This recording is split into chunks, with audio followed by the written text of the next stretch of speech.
I'm Luljeta Muko from Kosovo, but now I'm residing in Saturn. I was victim of the genocide atrocities that took place in 1999 in Kosovo.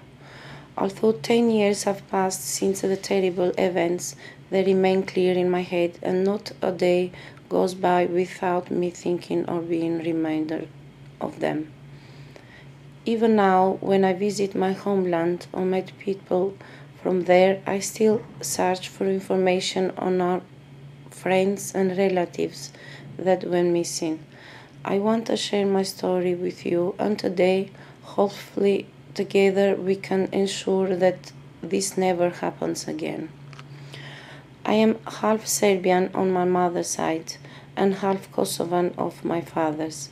I lived in Kosovan village, although the majority of the people living there were Serbs. The environment I grew up in made me believe that people from different backgrounds could live together in harmony and without any rifts forming. However, as I grew older, I began to notice not everyone thought like this.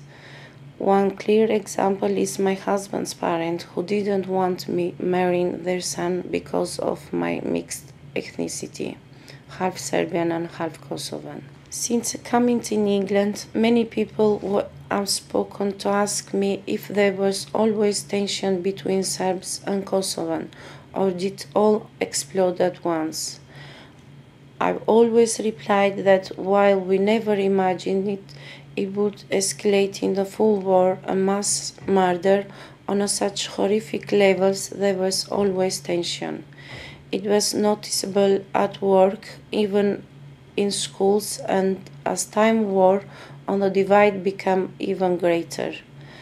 The government and various organizations within the country, but not as an overt campaign, encouraged this. At the start, the whole problem seemed distant, and while we heard reports of Serbian soldiers attacking Kosovars did seem real, until one day it started happening on our village.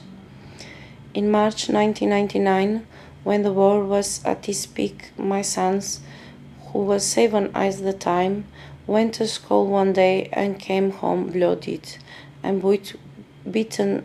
When I asked him and his teachers what had happened, they could offer no explanation other than Serbs has attacked the school and had beaten all the children from Kosovan descent. It was then that I knew we had to leave.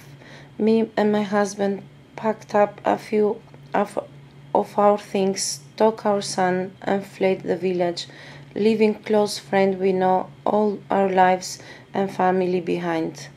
Later, I found out that two of my cousins have been taken.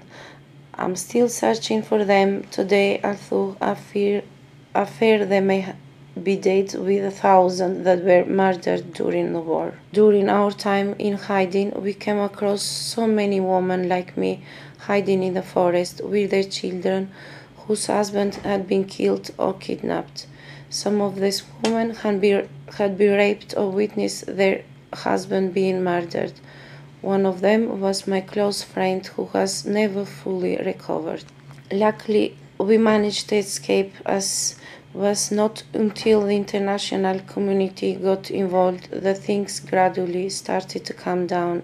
I am telling you all this despite the pain it caused me to remember to make sure that this never happened again.